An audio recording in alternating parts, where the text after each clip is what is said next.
መጽሐፈ ነገሥት ካልዕ ምዕራፍ 19 ሕዝቅያስ የኢሳይያስን ምክር እንደጠየቀ። ንጉሡም ሕዝቅያስ ይህን በሰማ ጊዜ ልብሱን ቀደደ፣ ማቅም ለበሰ፣ ወደ እግዚአብሔርም ቤት ገባ። የቤቱንም አዛዥ ኤልያቄምን ጸሐፊውንም ሳምናስን የካህናቱንም አለቆች ማቅ ለብሰው ወደ አሞጽ ልጅ ወደ ነቢዩ ኢሳይያስ ይሄዱ ዘንድ ላካቸው። እነርሱም አሉት፣ ሕዝቅያስ እንዲህ ይላል፣ ይህ ቀን የመከራና የተግሣጽ የዘለፋም ቀን ነው። ልጆች የሚወለዱበት ጊዜ ደርሷል። እናትም ለማማጥ ኃይል የላትም። ምናልባት በሕያው አምላክ ላይ ይገዳደር ዘንድ ጌታው የአሦር ንጉሥ የላከውን የራፋስቂስን ቃል ሁሉ አምላክህ እግዚአብሔር ይሰማ እንደሆን አምላክህ እግዚአብሔርም ስለ ሰማው ቃል ይገሥጸው ዘንድ እንደሆን ስለዚህ ለቀረው ቅሬታ ጸልይ። እንዲሁ የንጉሡ የሕዝቅያስ ብላቴኖች ወደ ኢሳይያስ መጡ። ኢሳይያስም አላቸው፣ ለጌታችሁ እንዲህ በሉት፣ እግዚአብሔር እንዲህ ይላል፣ የአሦር ንጉሥ ብላቴኖች ስለ ተሳደቡት ስለ ሰማኸው ቃል አትፍራ። እነሆ በላዩ መንፈስን እሰዳለሁ፣ ወሬንም ይሰማል፣ ወደ ምድርም ይመለሳል፣ በምድሩም በሰይፍ እንዲወድቅ አደርገዋለሁ በሉት። የአሦርም ንጉሥ ከለኪሶ እንደ ራቀ ሰምቶ ነበርና ራፋስቂስ ተመልሶ በሎምና ሲዋጋ አገኘው።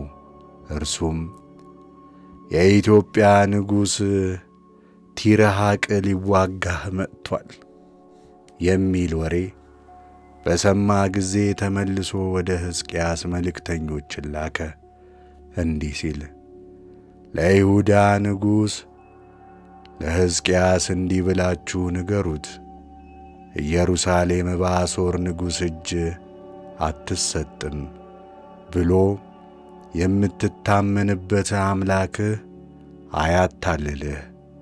እነሆ የአሦር ነገሥታት በምድር ሁሉ ላይ ያደረጉትን እንዴትስ እንዳጠፏቸው ሰምተሃል። አንተስ ትድናለህን? አባቶች ያጠፏቸውን ጎዛንን፣ ካራንን፣ ራፌስን በታሴቴም የነበሩትንም የኤድንን ልጆች የአሕዛብ አማልክት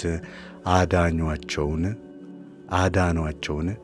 የሐማት ንጉሥ፣ የአርፋድ ንጉሥ፣ የሴፋድሩሄም ከተማ ንጉሥ፣ የዔናና የአዋ ንጉሥ ወዴትስ አሉ?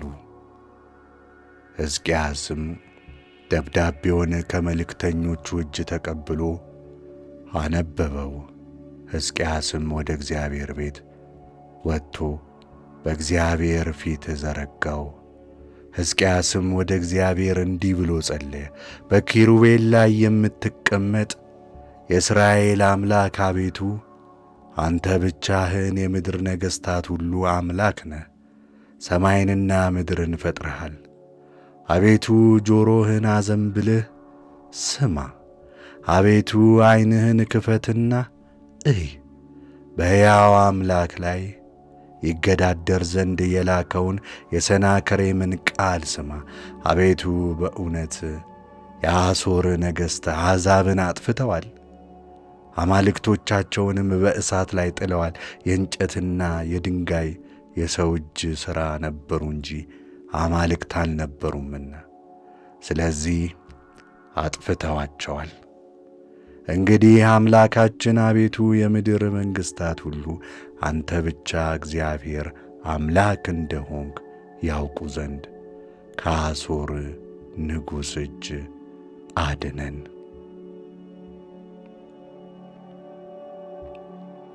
የአሞጽ ልጅ ኢሳይያስ እንዲህ ብሎ ወደ ሕዝቅያስ ላከ። የሰራዊት ጌታ የእስራኤል አምላክ እግዚአብሔር እንዲህ ይላል፣ ስለ አሦር ንጉሥ ስለ ሰናክሬም ወደ እኔ የለመኸውን ሰምቻለሁ። ድንግሊቱ የጽዮን ልጅ ሰድቦሻልና ንቆሻልምና የኢየሩሳሌም ልጅ በአንቺ ላይ ራሱን ነቅንቋልና እግዚአብሔር በእርሱ ላይ የተናገረው ቃል ይህ ነው። የተገዳደርኸው የሰደብኸውስ ማን ነው?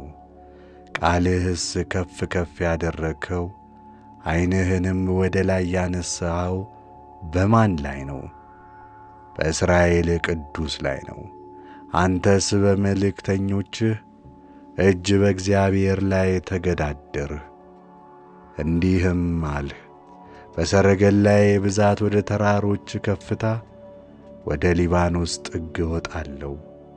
ረጃጅሞችን ዝግባዎችም የተመረጡትንም ጥዶች እቈርጣለሁ። ወደ ሀገሩም ዳርቻና ወደ ቄርሜሎስ ዱር እገባለሁ። ዕረፍት አደረግሁ፣ የባዕድ ውሃንም ጠጣሁ። የተገደበውንም ውሃ ሁሉ በእግሬ ጫማ አደርቃለሁ። እኔ ጥንቱን እንደ ሠራሁት ቀድሞንም እንዳደረግሁት አልሰማህምን? አሁንስ የተመሸጉትን ከተሞች የፍርስራሽ ክምር እስኪሆኑ ድረስ እንድታፈርስ አደረግሁ። ስለዚህ የሚኖሩባቸው ሰዎች እጆቻቸው ዝለዋል፣ ደንግጠውም አፍረዋል። እንደ ምድረ በዳ ሣር እንደ ለምለምም ቡቃያ በሰገነትም ላይ እንዳለ ሣር ሳይሸት ዋግ እንደ መታውም እህል ሆነዋል። እኔ ግን መቀመጫህንና መውጫህን መግቢያህንም በእኔም ላይ የተቈጣኸውን ቁጣ አውቄአለሁ። ቁጣህና ትዕቢትህ ወደ ጆሮዬ ደርሶአልና ስለዚህ ስናጋዬን በአፍንጫህ ልጓሜንም በከንፈርህ አደርጋለሁ። በመጣህበት መንገድም እመልስሃለሁ። ይህም ለአንተ ምልክት ይሆንልሃል። በዚህ ዓመት የገቦንም 2ኛው ዓመት ከገቦው የበቀለውን ትበላለህ። በ3ኛው ዓመት ትዘራለህ፣ ታጭድማለህ፣ ወይንም ትተክላለህ፣ ፍሬውንም ትበላለህ። የዳነው የይሁዳ ቤት ቅሬታ ሥሩን ወደ ታች ይሰዳል፣ ወደ ላይም ያፈራል። ከኢየሩሳሌም ቅሬታ ከጽዮንም ተራራ የዳነ ይወጣልና የሠራዊት ጌታ እግዚአብሔር ቅንዓት ይህን ያደርጋል። እንደዚህ አይደለምን? እግዚአብሔር ስለ አሦር ንጉሥ እንዲህ ይላል፣ ወደዚህች ከተማ አይገባም፣ ፍላጻውንም አይወረውርባትም፣ በጋሻም አይመጣባትም፣ የአፈርንም ድልድይ አይደለድልባትም። በመጣበት መንገድ በዚያ ይመለሳል እንጂ በዚህም ከተማ አይገባም ይላል እግዚአብሔር። ስለ እኔም ስለ ባሪያዬ ስለ ዳዊትም ይህችን ከተማ እጋርዳታለሁ። በዚያችም ሌሊት የእግዚአብሔር መልአክ መጣ፣ በአሦራውያንም ሰፈር 185,000 ገደለ። ማለዳም በተነሱ ጊዜ እነሆ ሁሉ በድኖች ነበሩ። የአሦርም ንጉሥ ሰናክሬም ተነስቶ ሄደ፣ ተመልሶም በነነዌ ተቀመጠ።